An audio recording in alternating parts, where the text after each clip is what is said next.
Hi, I am Sophia. Welcome to True Payback, where story hits different. Hit subscribe. Let's dive in. My name is Natalie Chen. I'm 29 years old. I teach third grade at Oakmont Elementary School in Bellevue, Washington. My brother is Derek. He's 34. Investment banker. Lives in a penthouse in downtown Seattle with floor-to-ceiling windows and a view of Elliott Bay. Our parents died 6 months apart. Mom first. Stroke. She went to book club on a Thursday evening and never came home. Dad followed in March. Heart attack in his sleep. The doctor said grief does that sometimes. Breaks the part of you that keeps beating. They'd been married 39 years. I was the one who found Dad. I'd been staying at the house in Medina since Mom died. Making sure he ate. Making sure he took his pills. Making sure he didn't spend all day sitting in her chair staring at nothing. Derek visited once. In February. He stayed 40 minutes. The funeral was small. Dad had outlived most of his friends. Mom's side of the family lived in Taiwan. We had 12 people at the service. Derek gave the eulogy. He talked about legacy. About the business Dad built from nothing. About the values he instilled. Hard work. Vision. Excellence. He didn't mention that I'd been the one making Dad breakfast every morning for 5 months. That I'd sorted through Mom's closet because Dad couldn't bear to touch her things. That I'd held his hand while he cried. After the service, Derek found me in the parking lot. "We need to settle the estate," he said. "No greeting. No how are you holding up. I've already spoken with Dad's attorney. Simple distribution. The business assets, the investment accounts, the properties, it all transfers to me. You'll get some personal items. Mom's jewelry. Things like that." I stared at him. "Have you read the will?" "I don't need to. Dad and I discussed this years ago. He always said the business would go to me. I'm the one who understands finance. You're a teacher." The way he said teacher. Like it was something small. "When did Dad tell you this?" "I don't know. Multiple times. It was understood." "Understood." "Yes. Look, Natalie, this isn't personal. It's practical. The estate is complex. Multiple LLCs. Investment portfolios. Real estate holdings in 3 states. You wouldn't know what to do with it. So you've decided." "Dad decided. Years ago. I'm just executing his wishes." He checked his watch. "Expensive. The kind that costs more than I make in 6 months. I need you out of the Medina house by Friday. I've got a buyer interested. Tech executive from California. Cash offer. We need to move fast. Derek, I live there. You've been staying there. Temporarily. While Dad was sick. But he's gone now. The property needs to be liquidated. Estate taxes are substantial. Every month we delay costs money. Where am I supposed to go?" He frowned. Like I'd asked something unreasonable. "Don't you have an apartment?" "I gave it up in October. When Mom died. When Dad needed someone. That was your choice." The same thing Marcus Dennison had said. "Do all brothers read from the same script?" "I'll give you until Sunday," Derek said. "That's fair. Pack your things. I'll have the cleaners come Monday." He walked to his car. A silver Tesla. Vanity plate. Chen 1. I stood in the parking lot of Evergreen Memorial Gardens and watched my brother drive away. I went back to the house. The house where I grew up. 6,000 square feet on Lake Washington. My parents bought it in 1994 when Dad's software consulting firm took off. Back when Bellevue was still affordable. Before the tech boom made millionaires out of everyone who owned property. I walked through the rooms. Living room with the fireplace Dad never figured out how to use. Kitchen where Mom taught me to make dan noodles. Dad's office with the mahogany desk and the photos of Derek at Harvard Business School. No photos of me. Not on the desk. I was on the refrigerator. Elementary school class pictures. Me holding my teaching certificate. Small things. Kitchen things. I started packing. Not because I agreed with Derek. Because I didn't know what else to do. I was in my childhood bedroom Tuesday afternoon when I heard the front door open. "Natalie." Derek's voice. Annoyed. I came downstairs. He was standing in the foyer with 2 men in matching gray shirts. Moving company logo on the chest. "What are you doing?" I asked. "Expediting. The buyer wants to close fast. We need the house empty." He gestured to the movers. "Everything in the bedrooms goes. Start upstairs." Derek, I haven't finished. Which is why I hired help. He pulled out his phone. Started typing. They'll pack your stuff. Box it up. You can sort through it later. Where are they taking it? Storage unit in Renton. I'll send you the address. First 3 months are covered. After that it's on you. I'm still living here. He looked up from his phone. No, Natalie. You're not. Dad's gone. The estate is being settled. You're not a resident anymore. You're a guest who's overstayed. Did you read the will? I told you. I don't need to. I spoke with the attorney. Everything's confirmed. Which attorney? Dad's attorney. Richard Brennan. Brennan and Holt. Downtown Seattle. He handles all the family trusts. Did he tell you that you inherit everything? Derek's jaw tightened. He told me the estate is complex and that distribution would be handled according to Dad's documented wishes. Which I already knew because Dad and I discussed this extensively. When? Years ago. When he set up the trust. When he structured the business succession. I was in the room for those conversations, Natalie. You weren't. You were teaching finger painting to children. The movers had started upstairs. I could hear them opening drawers. I want to see the will, I said. It's not your concern. I'm his daughter. And you'll receive your share. Mom's jewelry. Some personal effects. Maybe a small distribution. But the substantive assets, the business, the properties, the investment accounts, those require someone who understands financial management. Someone who can preserve the legacy. He put his phone in his pocket. Looked at me with something close to pity.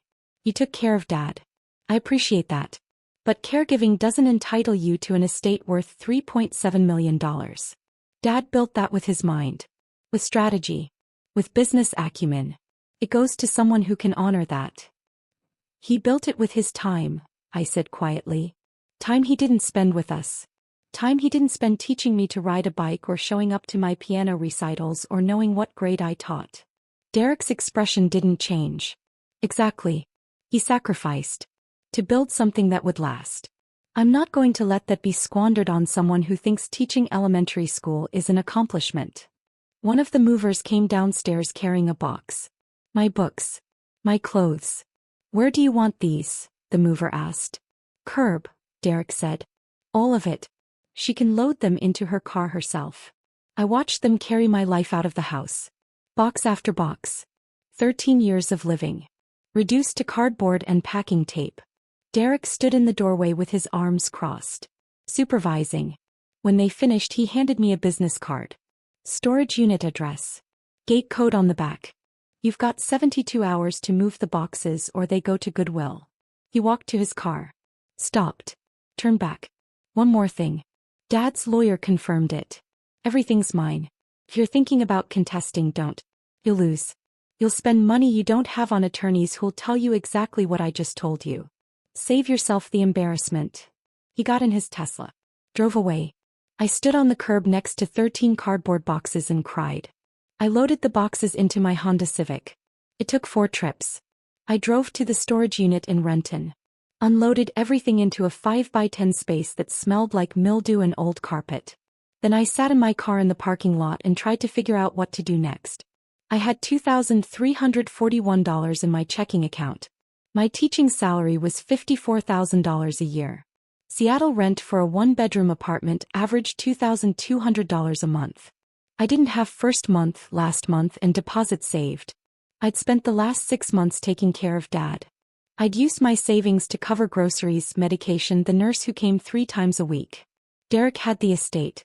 $3.7 million. The house. The investment accounts. Everything. I pulled out my phone. Googled Brennan and Holt Attorneys Seattle. The website loaded. Professional. Expensive looking. Estate planning and wealth management for high net worth families. I called the main number. Brennan and Holt, how may I direct your call? Richard Brennan, please. This is Natalie Chen. Regarding the Chen family estate. One moment. Hold music. Vivaldi. Probably the expensive version. Then, this is Richard Brennan. Mr. Brennan, my name is Natalie Chen. I'm David Chen's daughter. My brother Derek said he's been in contact with you about our father's will. Silence. Long enough that I thought the call had dropped. Then, Miss Chen. Yes. I've been expecting your call. Something about the way he said it. The same way Lillian Marsh had said it. You have. Yes. Can you come to my office tomorrow? 2:00. Yes. I can do that. Good. Bring identification.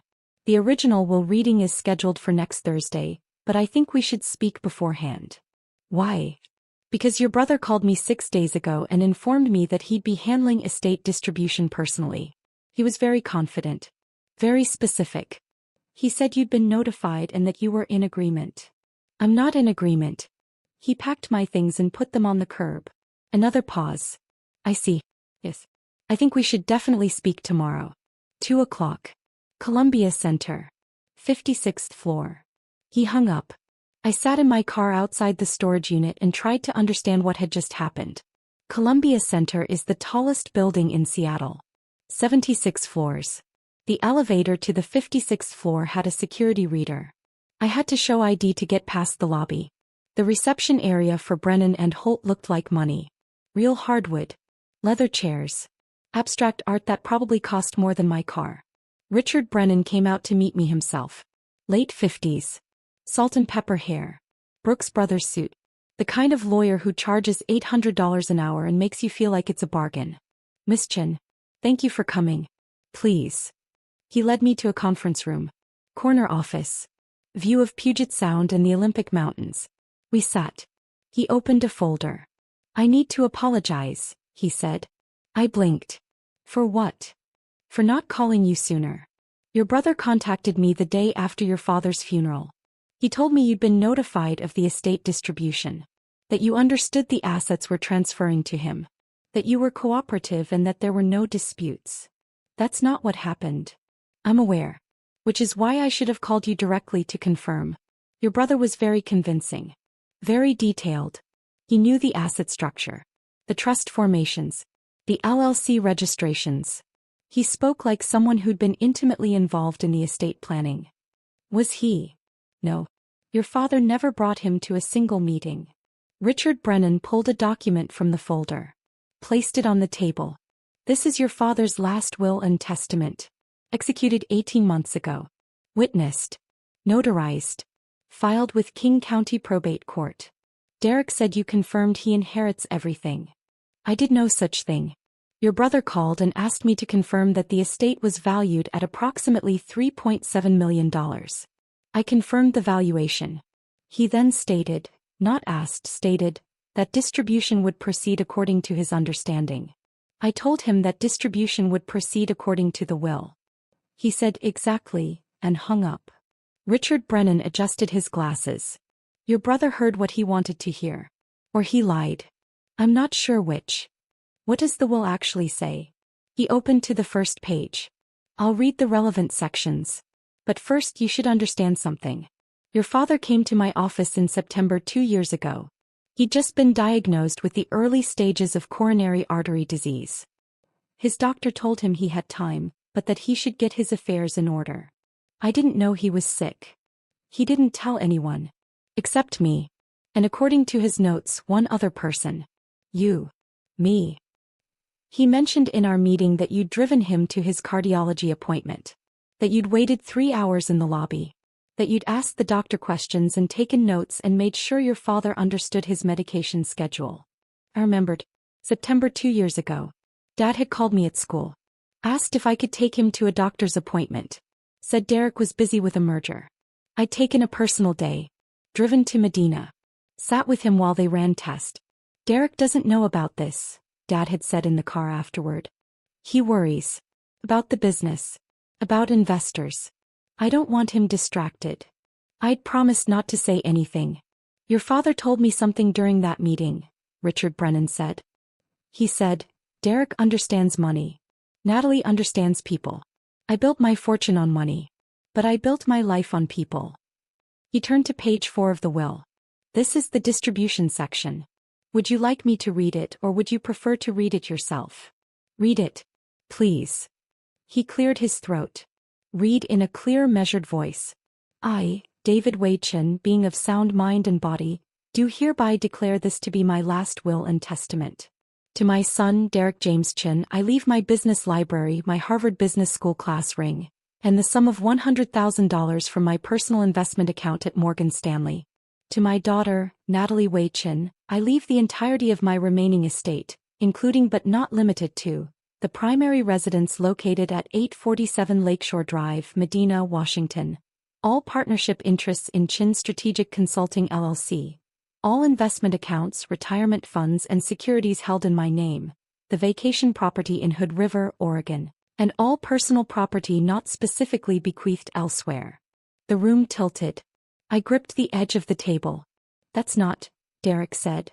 Your brother either lied or assumed. Based on your description of events, I believe he assumed. He interpreted our phone conversation as confirmation of what he already believed to be true. Why would Dad do this? Richard Brennan pulled out another document. Handwritten. Dad's handwriting. The way he made his W's too wide. He left this letter for you. To be delivered at the will reading. But given the circumstances, I think you should read it now. He slid it across the table. Natalie, if you're reading this, I'm gone and Richard has done his job. I need to explain something. I changed my will 18 months ago. Right after the cardiology appointment you took me to. Do you remember what you did that day? You took a personal day from school. You drove 40 minutes to Medina. You sat in the waiting room for 3 hours. When the doctor explained my condition, you asked questions I didn't know to ask. You wrote everything down. You made sure I understood what the medication did. Why I needed to take it. What the side effects were. On the drive home you asked if I was scared. I said yes. You said that was okay. That being scared meant I was paying attention. No one had asked me if I was scared in 30 years. I called Derek that night. Told him about the diagnosis. He said, "How serious is it? Do we need to restructure the business holdings? Should I talk to the accountants about succession planning?" He didn't ask if I was scared. I realized something that day. Derek loves the things I built. The company. The investments. The legacy. But you love me. The person. The father. The man who taught you to make scrambled eggs and who cried at your college graduation. I called Richard the next morning. The business is yours.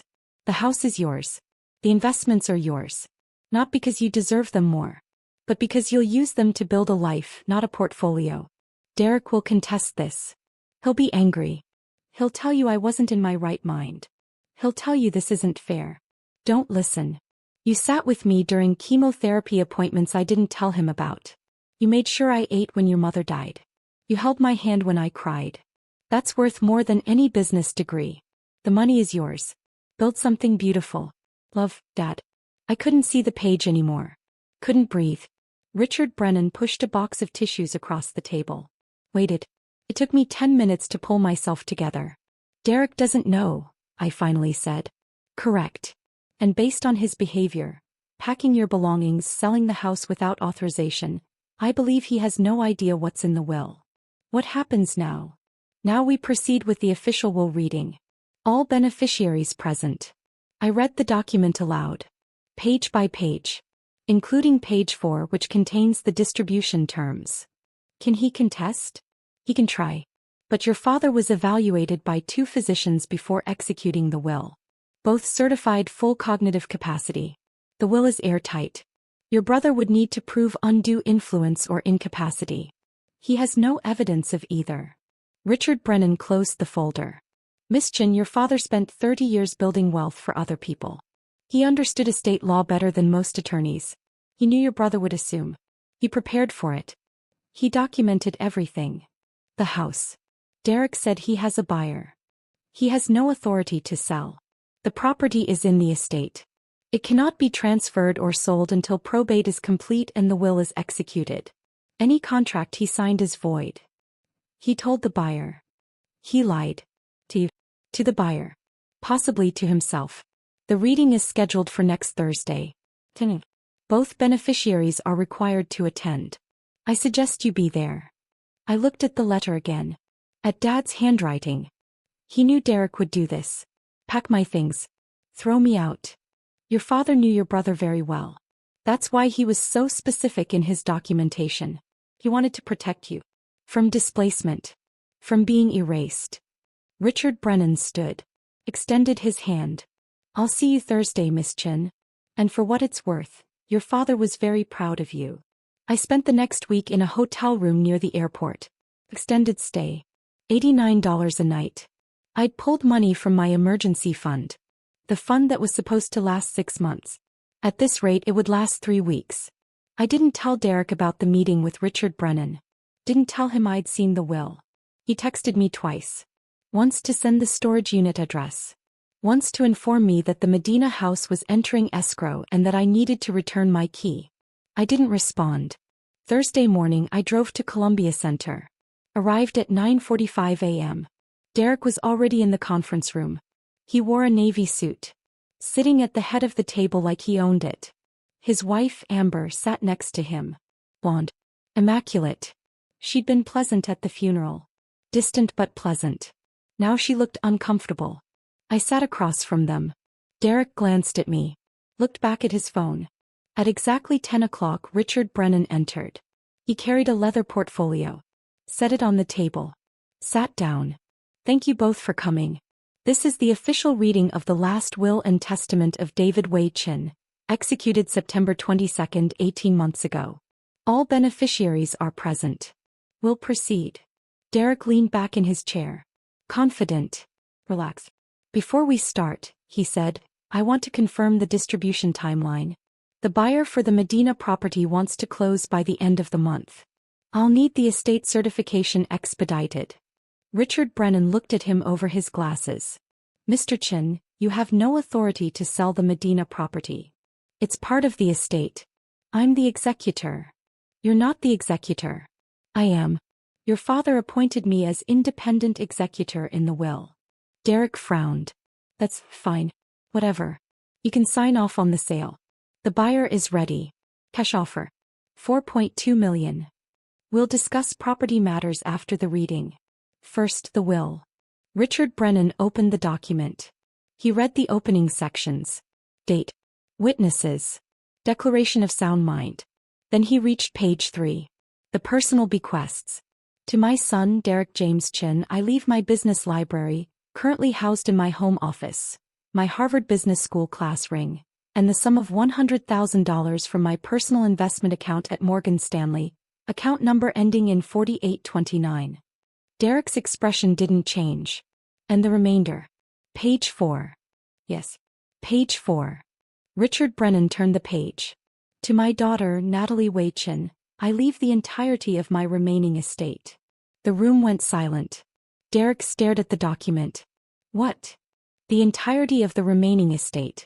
Including but not limited to. No. That's not. Read the rest. The business holdings. The LLCs. Those are separate. They're not separate. They're included in the phrase, entirety of my remaining estate. Would you like me to read the complete list? Yes. Richard Brennan read. Item. Line by line. The house in Medina. The Hood River property. All partnership interests in Chin Strategic Consulting LLC. All investment accounts. All retirement funds. All securities. All personal property. Derek's face went white. Then read. That's not possible. It's documented right here. Page 4. Signed. Witnessed. Notarized. He wouldn't. We talked about this. For years. The business was supposed to go to me. He said that. When did he say that? I don't know. Multiple times. It was understood. I'm the one with the MBA. I'm the one who understands corporate structure. Natalie's a teacher.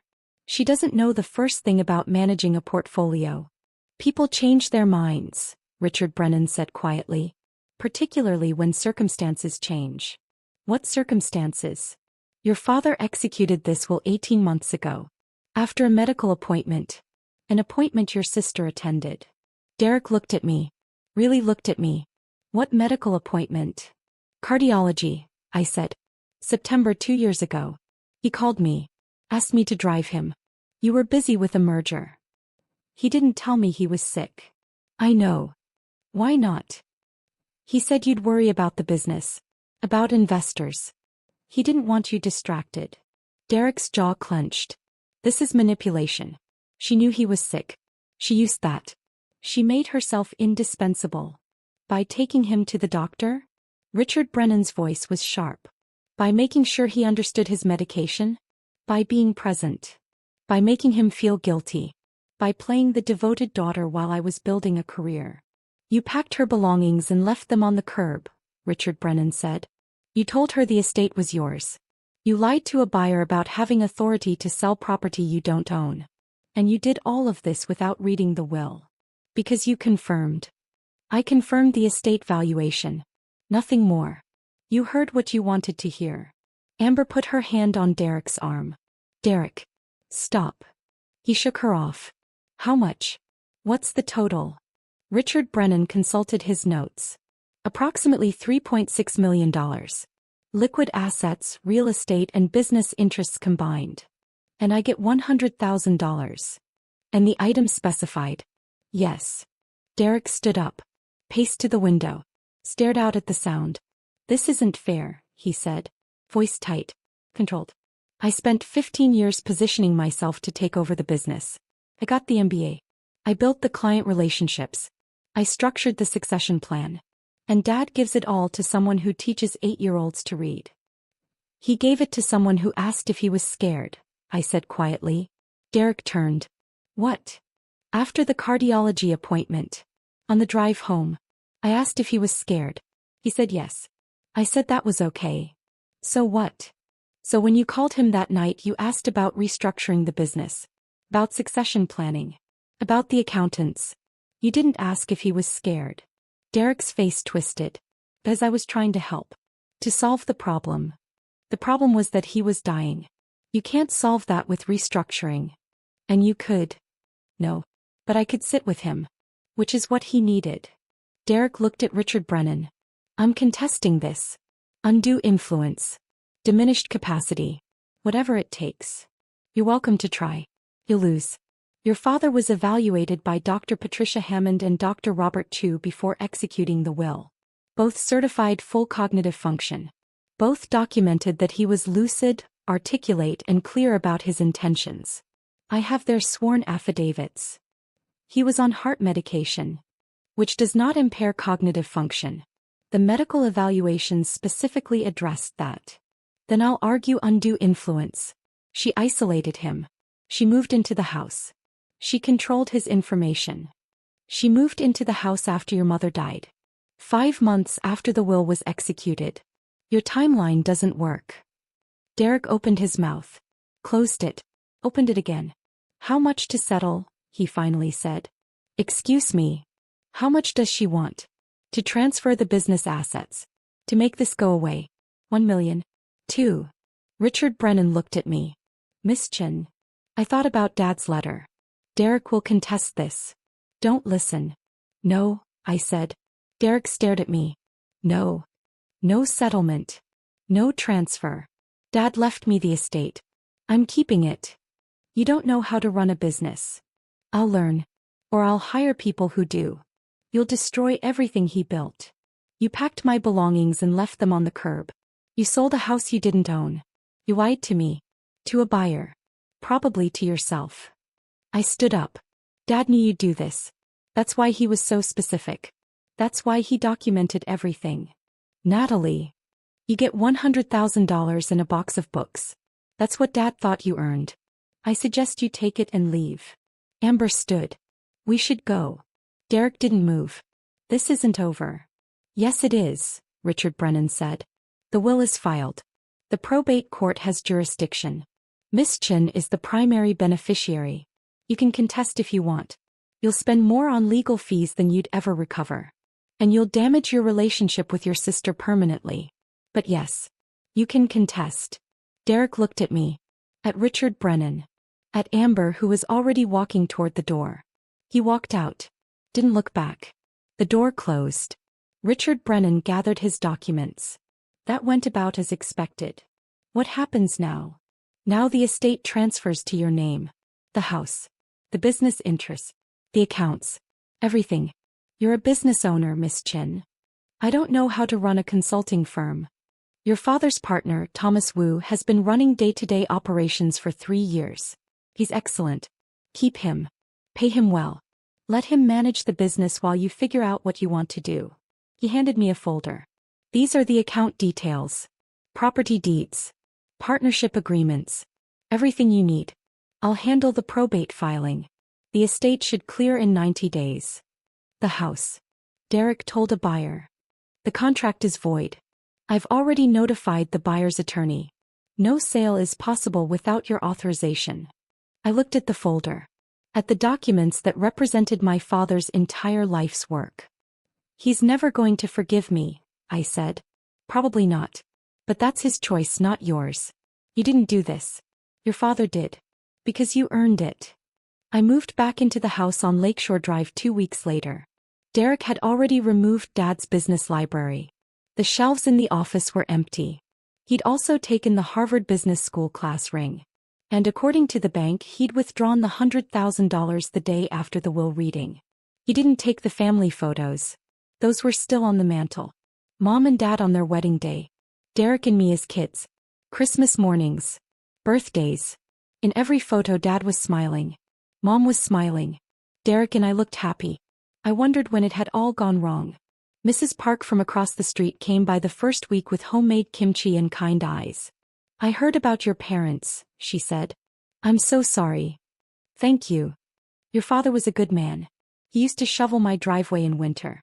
Even after he got sick. I didn't know that. He didn't tell people. He just did things. He squeezed my hand. He'd be proud of you. I went back to teaching in September. Oakmont Elementary welcomed me back. Dr. Harris, the principal, told me they'd held my position as long as they could. That they were glad I was home. Home. The word felt strange. The house on Lakeshore Drive was home now. Not the cramped apartment I'd given up. Not the hotel room near the airport. Home. I met with Thomas Wu, Dad's business partner. He was 58. Competent. He'd been running Chin Strategic Consulting for 3 years while Dad's health declined. Your father was brilliant, he told me over coffee. But he was also practical. He knew I could handle the operations. He trusted me. I hope you will too. What do you need from me? Quarterly meetings. Strategic decisions. Trust. Otherwise, let me do what I do best. I kept him. Paid him well. Let him run the business. The business generated $340,000 in profit the first year. Thomas sent me monthly reports. Client updates. Revenue projections. I read them all. Learned the language. Started to understand what Dad had built. Derek and I didn't speak for 8 months. Then, in November, I got an email. Natalie. Derek. Amber asked me to reach out. He thinks we should try to repair things. I don't know if that's possible. But I'm willing to meet if you are. Coffee. Neutral location. Me know. I thought about it for 3 days.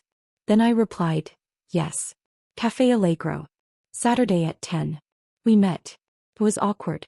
He looked thinner. Tired. Amber's pregnant, he said. We're having a girl. She wants our daughter to know her aunt. Congratulations. Thanks. He stirred his coffee. Didn't drink it. I was wrong. About the will. About what I said. I don't know what I thought. That the business was mine because I understood it. Because I wanted it. Dad wanted someone who'd honor the people. Not just the profits. I know. I read the letter. Richard sent me a copy after the reading.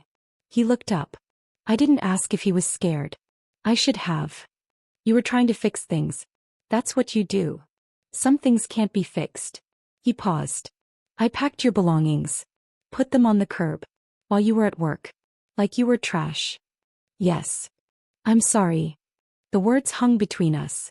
Small. Insufficient. But there. Hey, I said. Okay. I accept your apology. It doesn't fix what happened. But it's a start. We finished our coffee. Made small talk. He showed me ultrasound photos. I told him about my 3rd graders. When we left, he hugged me. Brief. Awkward. Thanksgiving, he said. Amber wants to host. Will you come? I'll think about it. Hey. That's fair. I went to Thanksgiving. Met Amber's family. Watched Derek try too hard to be the version of himself he thought everyone wanted. We're not close. We probably never will be. But we're trying. I still live in the house on Lakeshore Drive. I repainted Dad's office. Turned it into a reading room. Floor-to-ceiling bookshelves. A chair by the window that overlooks the lake. Sometimes I sit there and read Dad's letter. The one Richard Brennan gave me. You sat with me during chemotherapy appointments I didn't tell him about. You made sure I ate when your mother died.